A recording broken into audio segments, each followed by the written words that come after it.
Hello, this is Mike, NoStressMike.com. I want to talk about health. Now, it's going to be kind of a general kind of talk, and what it is, it's looks so nice and pretty outside. You see it?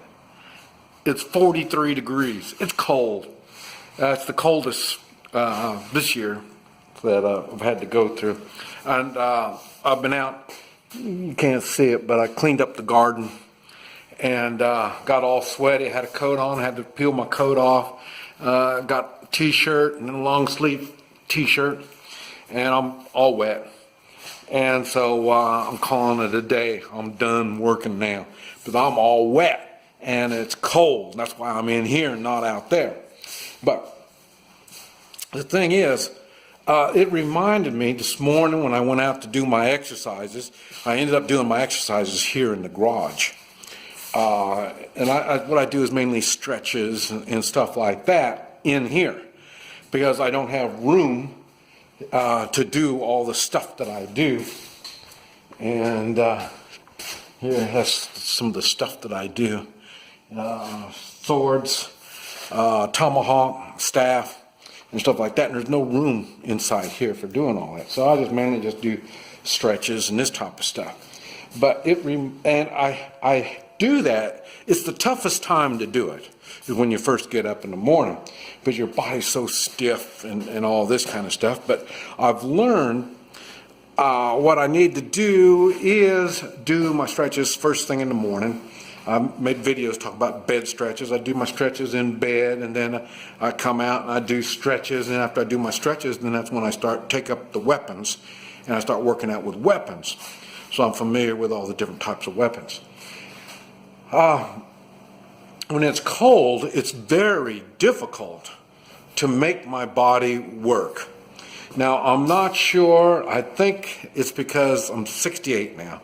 And I think it's because I got a lot of miles on me. I'm kind of long running, so it takes a little bit more to get everything started in the morning. And but this is the reason why in the winter I normally take off someplace warmer, and that's I can tell right now this is getting me the urge, and I will be leaving next week. And but I don't really know if it's going to be all that cool where I'm going. And I think it's going to be a lot like here in Oklahoma, I'm thinking. But what do I know? That's why I'm going there. You know, if I knew it was going to be cold for sure, I wouldn't be going there. But like I say, I think there's going to be some cold days. But the reason I'm talking about this is I keep my body running good all the time. If there's one little thing that's not right, I start working on it and figuring out what's going on and why. And one of the things that was really kind of neat is I've been getting hives, a bump. It looks like a big mosquito bite. And these would just appear on me. And one time I thought it was bed bugs, but it wasn't that. And as I kept experimenting, I found out, and I was doing my research. Like I say, if something's not right, I research it, I find out what's going on. And what happened, it was hives is what I was getting. And so I'm trying to figure out, okay, now why do I got hives? So now my body's gone through a change. You know, I got into it with wasps. I think I had like 15 or more wasp stings, and that swelled me up. I mean, it only took me a couple of days to recuperate from it, but it changed my system. My system has changed, and so I've got to watch out for that. So one thing that I did is I started a new vitamin. Because like I said, I'm getting ready to do my travel, so I thought I better start seeing if I can take less vitamins and more effective. And one of them I got, talking about the hives. First, I only get them at night. And normally I go to sleep anywhere from midnight to 2 in the morning. And this would appear about between 3 and 6 in the morning is when these would start. And so it really messes up my sleeping. It starts itching real bad, and they could be anywhere on my body. And it's going to be between 2 and 6 of these bumps, and they're clustered. And then when I get up in the morning and I start doing my thing and all that, normally it's just the itching and stuff that wakes me up in the morning, and I just can't sleep because I'm itching so much. So then I'll get up and do all my stretches and all that kind of stuff, and then sometime during the morning the hives goes away. And the thing is, I've been trying all different kinds of things. I changed my diet and all stuff like that, but I found out it was a vitamin. I started taking a different kind of vitamin, and so I'm reacting to that vitamin. And so I've noticed that here it's 3 days I haven't taken the vitamin. It took a day. I still had it the next day after I stopped. The second day, I didn't have it. I thought, oh, what a coincidence. And then now the third day, and I didn't have it. So I'm taking for granted that's what it is. So I'm reacting to something like that. So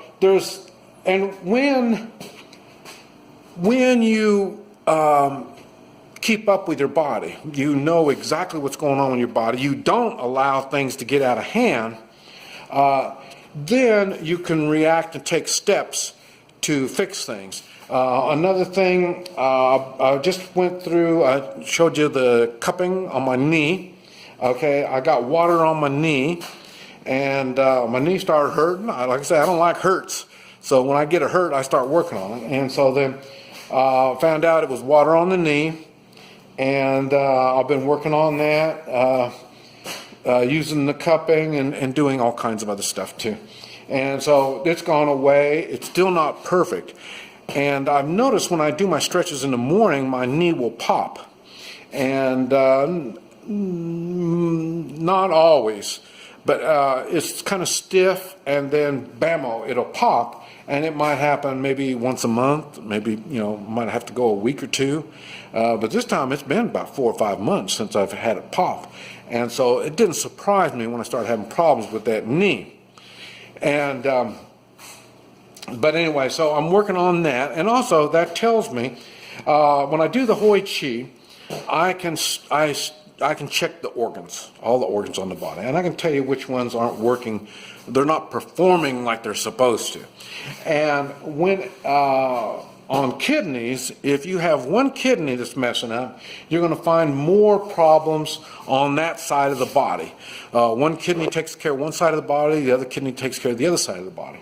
And so I've been watching, my hives seem to be hopping on both sides, so I couldn't get a consistency on that. But my knee has been. And it's my right knee. And then, like I say, I've been working hard. My right wrist and my right arm been kind of acting up. And it doesn't bother me because I know I've been overusing myself. I know that. And but like I say, I'm fixing to take off on a vacation. It's going to take me a few months. So I'm going to have plenty of time to recuperate. And where I'm going, health is a big thing. And so I'm going to be looked at by a bunch of all different kinds of natural health. And I'm going to have a lot of natural health practitioners working on me. And so I'm going to get myself all back going. I'm going to go on a really strict diet. I'm going to be getting myself really, really in shape. So I'm not really all that worried about what's going on, other than I don't want to do any permanent damage. So, and that's what a lot of people don't realize. They abuse themselves until they do permanent damage, or they will have an accident. And then when they have an accident, now they're boogered up. And I'll tell you, it's many, many times an accident will change a person's life. And not only the physical aspects of this accident, in other words, if it might give you a limp or something like that, and for the rest of your life, it's going to be changed now. And not only that, but you have the emotional toll too. If you get scared, you fell off a ladder. Well, then now you're scared of ladders and stuff like that. So there's always all kinds of things you have to watch out on accidents. And that's why I do all my stuff. It keeps my balance. It keeps my flexibility. It keeps my circulation. And like I say, so when everything is running and there's something that's not right, I can get into it and get after it and get something fixed up. But I just wanted to bring this to your attention that things do happen. You have to change your lifestyle as the weather changes. And I know many people are like me, and they do things by themselves. So then you're going to be out working on, like me, working on the fence by myself. I was out there yesterday working on the fence, and anything can happen. There was sharp objects all around. I mean, there's, so you could fall, and man, you put your hand down to catch yourself, and you're going to get it. There's all kinds of things that can happen. If you're out hunting, you can fall down a creek bed, the bed of a creek. I mean, all kinds of stuff can happen. So that's why you stay in good shape. And good shape is, like I say, balance, flexibility. These are the things to help you so you don't have an accident. When your accidents happen, it'll be because stupid thinking. You did something stupid. I'd much rather do something, I hate saying it like that, but do something stupid than to have, I just get dizzy and start falling and do something. No. These are all things I have control about. My stupidity, I guess I should have some control about it, but sometimes it kind of gets out of hand. But anyway, I just thought I'd share that with you. This is Mike, NoStressMike.com.